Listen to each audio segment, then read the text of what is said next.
Hi everyone, happy Sunday afternoon.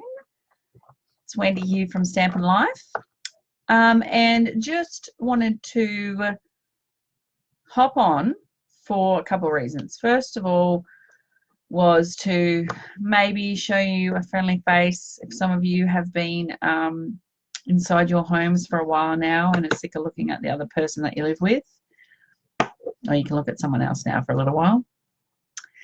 And also just to jump on, because I'm going to do a little bit of a tutorial today, because one, I have to, and two, I started thinking that other people might need to know a bit about what I'm going to show you this afternoon. So I'm going to do a bit of a tutorial, and this is mainly for those ladies that have purchased my Poppies class by mail. I actually probably need to show you how to do some of the techniques in there. So I'm going to jump straight in. I'm not too worried about who's on or off, because as I said, the primary reason for jumping on is this is a tutorial, but I'm just going to make sure that I'm coming up live on my phone, which I am. Excellent. So no need to share. You can ask questions if you like, but I am going to save a copy of this across to my YouTube channel as well, so that you can always jump on there and have a look at how I've done things. So in particular, I'm using the Peaceful Poppies Elements kit, and this is obviously a sealed one, so this is what it comes like. I think it's $11.50 Australian or $11.25. I'm not sure. Anyway, as part of my class by mail, hi Tina, as part of my class by mail this month, I've used this particular kit to make some pretty cool cards. And there's a couple of techniques in there that I need to explain or show, and I thought if I just do it as a tutorial, that way the ladies that have purchased the kit can come back and reference this at a later date. And in particular, it's around, so in this kit you've got all sorts of different sort of embossed, I would say embossed die cuts, and they come in sheets. So that's obviously a pre-printed one, that you don't need to color anything, it's just there. This is one of the vellum sheets. Oh my god, I've got stuff stuck everywhere. So again, you can see that they're pre-embossed, and look, they're great just to use as is, so with no coloring, and I have made a card with that with no coloring. And now my neighbor has decided to mow his damn lawn. I'm going to still continue. So that's the vellum sheet. You also get some black elements there to also use. And then the most exciting thing about this, he doesn't have a very big backyard, so hopefully he won't take too long. Always does that. Always. Must know when I'm going to go live. This is some I don't know if you can see the image very well, but they are pre-embossed on watercolor card, which makes them perfect for watercoloring, of course. So I'm going to show you how I do that. Now, this comes with a caveat in that I'm not trained in how to do watercoloring. I've never done a course on it. I just know what I like to see when it comes to watercoloring, what finish I like to see. When it comes to coloring the vellum, I'm going to talk you through that. And again, this is personal preference. This is how I like to color vellum. This is the look that I like. So you obviously, once you know the basics, you can muck around and see how it works. So I am going to flip the camera. The first thing I'm going to show you is the actual cards in the kit, and there's 8 cards in this kit. And then I'm going to move on to, I'll do the vellum coloring first, and then I'll do the water coloring. And as I said, this is designed for those ladies who have bought the kit from me. So this will be your reference as to how you need to color the cards. Obviously your kits come with this pack unopened, plus everything you need to make these 8 cards. You do need to provide, as per Stampin' Up! Rules, you do need to provide your own sentiments. I can't stamp them for you.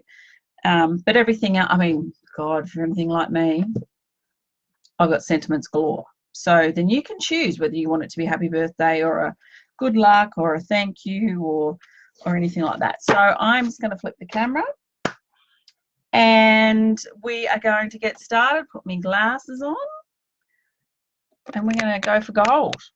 Hopefully my neighbour will stop mowing real soon. No, I'm going to go this way. Whoops. I am so professional. It's stunning, isn't it? No, because it's going to be upside down. How do I normally do it? I must normally go like this. Yeah, that's what I normally do. So you guys have it the same way that I do. Beautiful. Okay. Karen's got a man next door who does the same thing. I should have known, hey. I just thought everyone was home, so they would have done all their mowing during the week. Not on the weekend, when I want to film a video. Rude bastards. Oh, I shouldn't say that. Anyway, okay. So I'm just going to go through the 8 cards that someone's left us because I probably just used the B word then. Anyway. So this is one of the cards. That colour, like, the colouring in this video is a little bit off because that's Poppy Parade when it looks a lot orange in this video. So I do apologise for that. And that's Old Olive. So I will put up some pictures during the week and you'll be able to see more of the colour, but it is, I can get it up, maybe it's my lighting too. I might just turn that one off. There we go, that looks a tiny more bit. Yeah, no, I'll leave that one on. So that's the first one. It's the second one. Again, I've used Poppy Parade. It's just looking a little bit orange in that.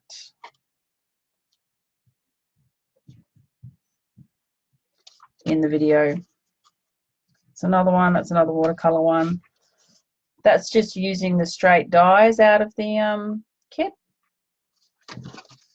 I'm out of the way, so it's not focusing on anything but the card. This is one of the vellum ones. So this is, I'm going to show you how to achieve that particular look with, let's see how close I can get it before it goes out of focus. So you can see that there. I quite like that look, and I like, that's how I'm going to show you how to colour them. I haven't coloured that one. That's just plain, popped out of the die cut and done. Again, that's just a die. And that one there. So let's get into colouring the vellum. So you will need, and I'm going to show you 2 ways to do it because I know some of you don't have the Stampin' Right markers, and I'm going to talk about a bit about what markers to use in what circumstances. So when I'm colouring vellum, I do not use alcohol markers. I don't use the Stampin' Blends, and the reason behind that is because I find it's too streaky for me and for the look that I am going for. So I don't use alcohol markers. I use Stampin' Right markers from Stampin' Up, and the reason is these are a water-based dye ink. So these are exactly what you would find in your ink pad in marker format. This is a water-based dye ink. This is a water-based dye ink pen. So that is what I use. Now, these you used to be able to buy individually from Stampin' Up. They are now sold in our colour family. So brights, regals, neutrals, subtles, or you can buy the whole lot in one pack. If you don't have these, I'm going to show you how to achieve the same results with a blender pen and an ink pad. Okay, you can achieve exactly the same results. Now, with colouring vellum, and this probably goes against all theory, you need to have a dark colour underneath, a bit of scrap cardstock underneath. And as you can see, if I put it onto the vellum, can't see where I'm colouring. All right, so with regards to these poppy die cuts, there is a right side and a wrong side. The right side is definitely, you can see it's embossed, and the other side is a little bit more matte finish. So we're going to colour on the back, which again probably goes against maybe things that you've been told. Thanks, Karen. I like my cards. Now, this does involve you getting your hands a little bit dirty, and also it does take a little bit of time. It's not like a 5-minute job. Well, once you get confident with it, it can be a 5-minute job. I'm going to take my glasses off again. Okay, and I'll leave that there so you can see the look we're trying to get with that. So what I do, I know that, and again, I know that essentially in the middle of the flower, it's going to be, I'm going to see if I can just zoom in a little bit. There we go. I know it's essentially going to be a little bit darker in the center of the flower here, and that's where I like to start, and I like to do it petal by petal. So I'm just going to lay some color down, and then I'm going to push it out to the sides with my finger. And then I'm going to go, I'll see if I can get that closer again. Sorry. Hang on. Okay, and then I'm going to go down to this petal, lay down some color there. And again, I'm just pushing it out to the side of the flower with my finger. Okay, and if you flipped it over right now and looked at it, it looks like crap. So you want to keep going. Again, another petal, and push that out to the side. And you're just going to keep going around your flower until you get the coverage that you want, and it will start to look at something like these ones.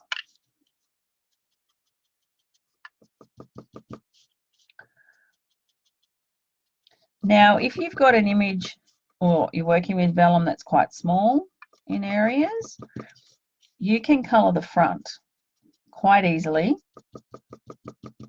no problems at all. But I find when there's a larger area to colour, this method seems to work better for me for the look that I'm after. I'm not saying it's the right way, I'm just saying this is my way, this is how I like to colour vellum. So you can see I'm starting to get, that's the front, that's the back. Okay, I'm starting to get more colour saturation towards the edges, which is what I'm looking for. You know, if you don't like your hands getting dirty, you could wear gloves. Totally up to you. I'm not real worried about where I need to get some darker colour at the moment. I'm just worried about getting some colour onto all the petals. Okay, so you might have to go around 3 or 4 times to get that looking how you would like it to look. Like I said, this is how I prefer to colour vellum. I think it's softer. I don't think you have the harsh edges that you normally do when you're colouring vellum. We're down to 3 viewers. Started with 9. Okay. So let's just say, for argument's sake, I am quite happy with the way that that looks. The colour's a lot more vibrant in real person than it is what you're seeing on there. So what I'll do is, you'll notice that there is some areas on the side here where the petal overlaps. Well, not overlaps, it may be sitting behind the petal in front. So I will then turn this over again, and I am going to colour those in without smushing it out like you've just seen me do. I'll turn that around and I'll do this side. I'm just going to colour that in, just like you would a normal texture. And what that does is automatic, you can see it gives the petal some definition around the edges, and you get a nice dark look, same way you would like I've done on that one there. So that's how you colour vellum with a Stampin' Write marker. Okay, and if you've got one of those at home, you can use that. And you do the same thing with the petal, with the leaves. Now, if you don't have a Stampin' Write marker, but you do have a blender pen, I'll show you how to use that. It is exactly the same, only that you need to pick up some ink on your acrylic block. So I just normally go like that. Let's get that out of the way. Okay. This acts, and I'm going to use my dirty end. I've already got some red on there. This acts exactly like this, only that we're picking up ink from our, thanks Karen, from our acrylic block. Okay, but you will do the same technique as what I just showed you. So you'll pick up some colour, and you can see already it's working exactly the same way. Why have I just lost my Facebook Live? No, we're still on. Excellent. So pick up some colour. This particular method might take you a little bit longer, only because the dye ink is not already in here. You're actually picking it up and bringing it across. But you can see it works exactly the same way. You're going to come up exactly the same. Finger still gets just as dirty doing it this way. So that's your other option if you don't have Stampin' Write markers.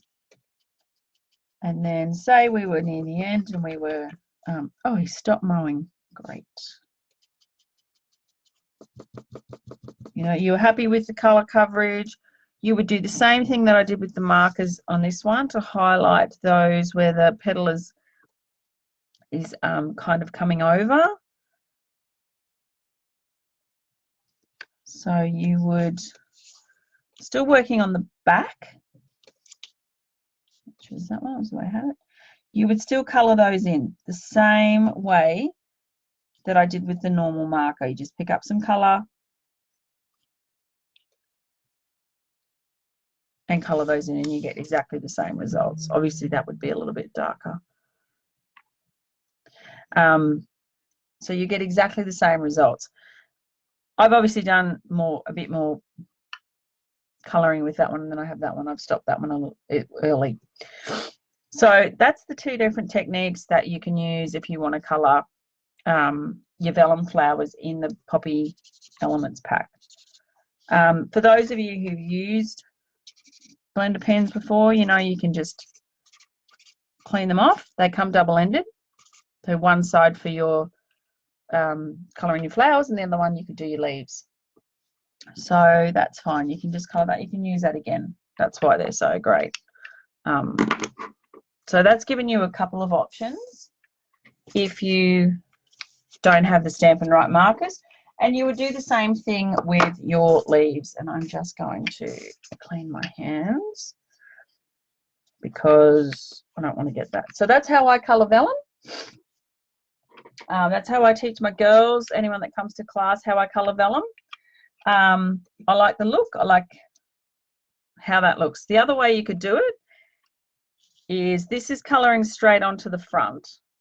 Same colours. You can see it a bit better on there. Same colours, but no smushing the colour out. I've just used this one and coloured it in like we used to at school. Again, you don't get that softness that you get with this technique, and you don't get that kind of look that I've got there with that one. So that's that. Now I'm going to talk you through watercolouring. Now, if you've just joined me, as I said, like when I started the video, I have in no way been trained in watercolouring. I just know what I like to, what look I like, and I go from there. I don't get too involved with, you know, I probably should do a watercolouring class, but, you know, myself actually. actually go to one and maybe learn something, but hey, why bother? So to do watercolouring, you will need this pack in particular. Just remember that I am trying to do a tutorial for people who have purchased this kit. And of course I've got none of those big ones left. And I'll get a couple of leaves. And as I said, I will share this across. So I know some of the ladies that have, oh, what is in that? I got cooties in the watercolor pen. Nice. So for those who have, some of you have never used these before, these are aqua painters, and basically you just fill them up with water straight down the chute. And make sure that you haven't got cooties in there like I do. I don't know where that's come from. Anyway, so obviously when we're watercolouring, different cardstock will give you different results with watercolouring. The beauty of this particular kit is that these are already pre-printed on watercolour cardstock. Watercolour cardstock has a higher GSM, so all you need to know for those beginners and have never done it before is it's just a thicker card. It's able to hold the water itself and the color sits on top rather than seeping straight right through the cardstock. So that's essentially, I could talk half an hour about all the different ways watercolor cardstock is different, but that's all you need to know is it just holds color and water better than normal cardstock. So for this particular technique, you want to work with the side which has got the embossed, and I'm going to hold it up real close. See if you can see that. No. It's got the embossed. No, you're not going to see it. I hate my camera sometimes. Anyway, it's got white embossing and it's shiny, so you'll know which side to use. Again, I just have got some paper towel. Obviously, this one's been used. You want to make sure there's no colour on it from what you may have been doing before. This one has got a little bit of colour. Well, you know, you could use toilet paper for this, or not, because, you know, it's a bit pricey to use toilet paper for that. So paper towel, I make sure that my brush is not too wet. And then I'm just going to lay down some colour. I'm not real worried about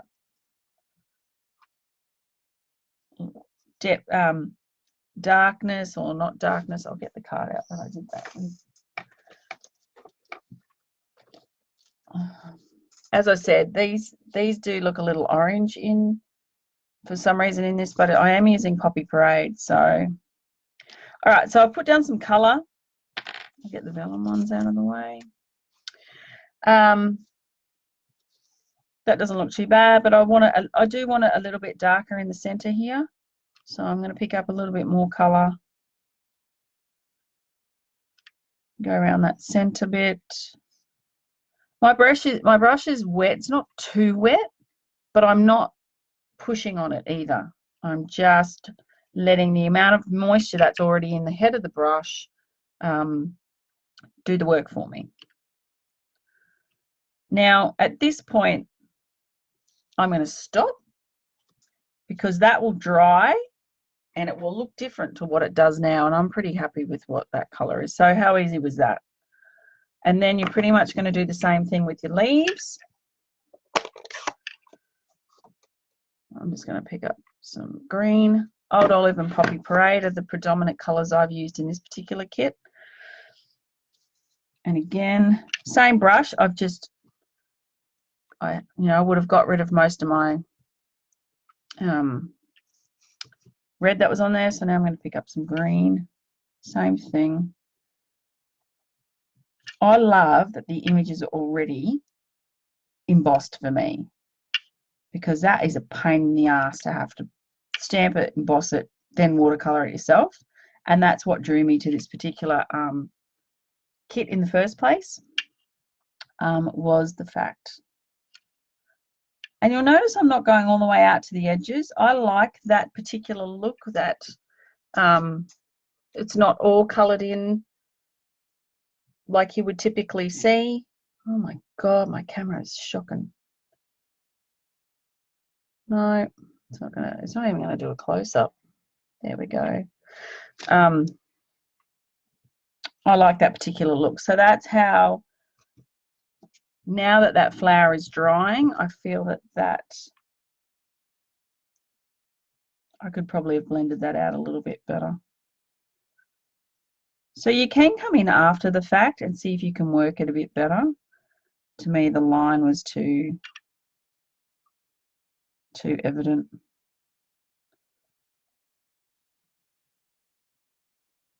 So that should look a little bit better when it dries. So that, my friends, is how you watercolor that particular flower.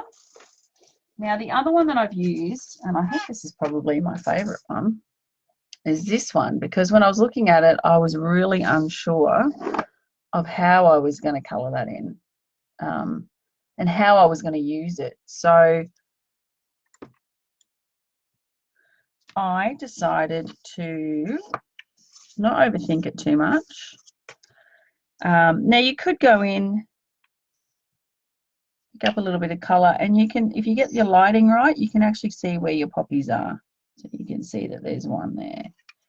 And then you could do that around them all. What I decided to do was a bit more abstracting. Is that even a word? Abstracting.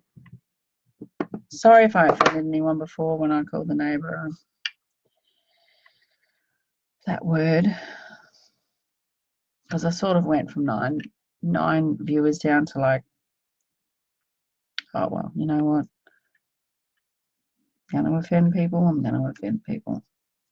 All right, so I've just coloured all that in. See if I can get a bit closer for you.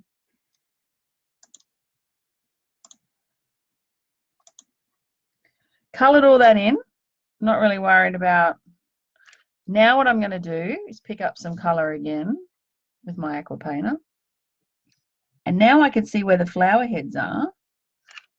I'm going to come back and put some more colour in where the flower heads are. They will start to darken up.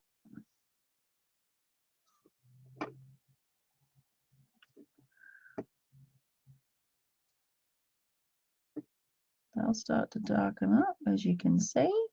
Yeah, it's coming across good in the video, so that's good. That's what I want.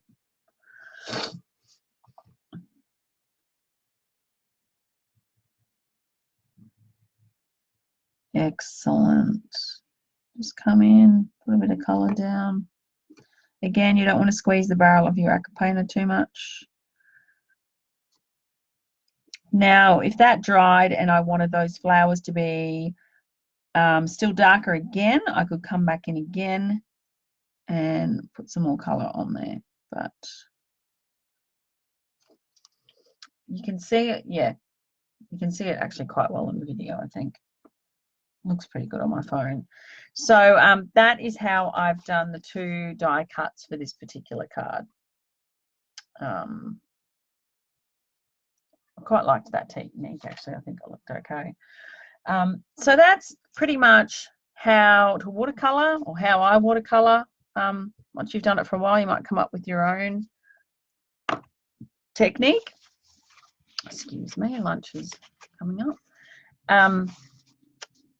And then you can make a decision of how you want to do it. So really simple. There are so many elements in this particular pack that you can get so much out of it. And I think by just adding some cardstock at $11.25 or $11.50, I think it is, you know, I've still got so much left over, and I've sent thank you cards, and I've done the class with it. And the die cuts are just so beautiful. So let me know. I'm obviously, with people not venturing out of their houses too much, kits are a really big, a really good thing to have option with my email will be dropping over probably tomorrow, maybe the next day, with all different kit options for you guys. So anything that I've done before, which is kittable, I'll be letting you know, and you can obviously purchase them, and hopefully with Australia Post still going, we can get them out to you. So again, I'll share this across to YouTube so that my ladies have reference for who have bought the kit, so they know how to colour that in. Anyway, have a great afternoon. Couple more days of celebration, people. So I think it finishes on the 30th. 30. Oh my God, you should know this stuff. See? I don't even know what day it is, so surely I can't be the only one. Well, I do know it's Sunday because the kid's not going to school tomorrow. I think it's the 30th. Or maybe it's the 31st. Who knows? 31st of March, celebration finishes. So if there's anything you're after, or you want, you've got till the 31st. Let me know, and watch out for the email with kit details. If you don't have enough, you didn't hoard enough craft stuff over the last 25 years, then you've still got time to hoard stuff. Anyway, have a great afternoon, and we'll chat to you later. Bye.